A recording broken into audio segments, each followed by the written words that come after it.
territoire national. Les dangers de cette vague de chaleur sont énormes. Selon les prévisions météorologiques, les températures varient entre 32 et 47 degrés Celsius. Comment éviter le pire? Les personnes âgées en sont les plus exposées. Amadoun Oumar nous fait le point. Le mois d'avril est considéré comme une période de forte chaleur au Mali, avec des données météorologiques surprenantes qui varient dans le 32 et 47 degrés Celsius. La chaleur est extrêmement préoccupante pour les populations qui payent le prix. Pour cette raison, une suivi régulière est indispensable pour les personnes âgées et les enfants qui sont vulnérables durant cette période. Afin de prévenir les conséquences dramatiques de cette canicule, les spécialistes de la santé donnent des consignes aux populations, notamment d'éviter les sorties pendant les après-midi de haute température, d'être aux soins des personnes âgées et des enfants. Les citoyens pourraient être confrontés d'énormes risques, à savoir la déshydratation, des accidents cardiovasculaires, des malaises qui peuvent survenir à cause de la vague de chaleur extrême. En outre, il indique d'aérer les logements, pratiquer une hydratation régulière et faire preuve de solidarité et d'assistance envers les uns et les autres. Afin d'amoindrir les impacts humanitaires de la crise au Soudan, plusieurs pays, notamment l'Arabie Saoudite, les États-Unis et l'Organisation des Nations Unies ONU, ont mobilisé 800 millions d'euros, soit environ 124 milliards de francs CFA. Cette mobilisation de fonds a eu lieu lors d'une rencontre organisée en Angleterre. Plus de 13 millions de personnes ont été contraintes de fuir leur localité en raison des combats. Ali Matouré nous explique. Selon des statistiques d'Oxfam, un Soudanais sur deux est confronté à la faim, rendant la catastrophe humanitaire palpable.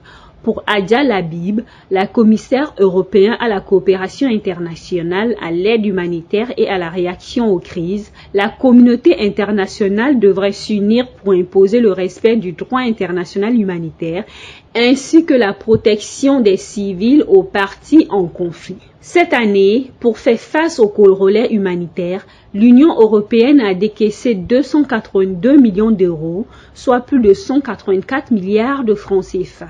Toutefois, l'ex-ministre des Affaires étrangères belge, Adja Labib, trouve ce financement insuffisant. Par ailleurs, l'Union africaine, représentée par son commissaire chargé des affaires politiques de paix et de sécurité, Bankole Adeoye, a plaidé pour des discussions entre les acteurs en conflit. L'UNICEF dénonce des graves violations des droits des enfants. Plus de 13 millions de personnes ont fui les combats au Soudan, certains pour se réfugier dans des pays voisins.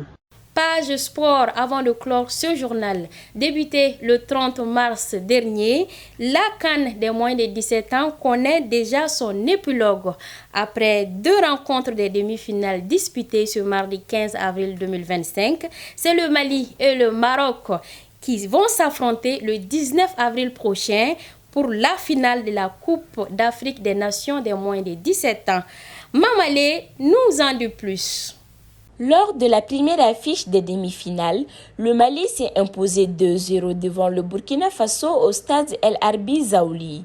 Cette rencontre était très attendue entre les deux équipes nationales. À l'arrivée, ce sont les jeunes Maliens qui ont totalement maîtrisé ce match. Soumaïla Fane et Mahamadou Traoré ont été les buteurs qui ont propulsé la sélection cadette malienne pour une nouvelle finale. Ainsi, le Mali a décroché son ticket pour la finale de la Coupe d'Afrique des Nations U17 qui se déroule au Maroc en 2025. Après avoir remporté le titre en 2015 et 2017, le Mali est déterminé à ajouter un nouveau trophée à son palmarès lors de cette édition de la CAN U17. Les Maliens affronteront le Maroc vainqueur du match contre la Côte d'Ivoire, terminé par un score de 4-3. La rencontre finale se déroulera samedi prochain et sera l'occasion pour le Mali de prouver une fois de plus son statut de grande nation du football africain. Voilà, bonne chance aux aigles du Mali. C'est ce qui met fin à ce journal que j'ai eu le plaisir de vous présenter. Merci de votre fidélité à Alafia Télévision. L'information continue sur la télé de la paix. Bonsoir.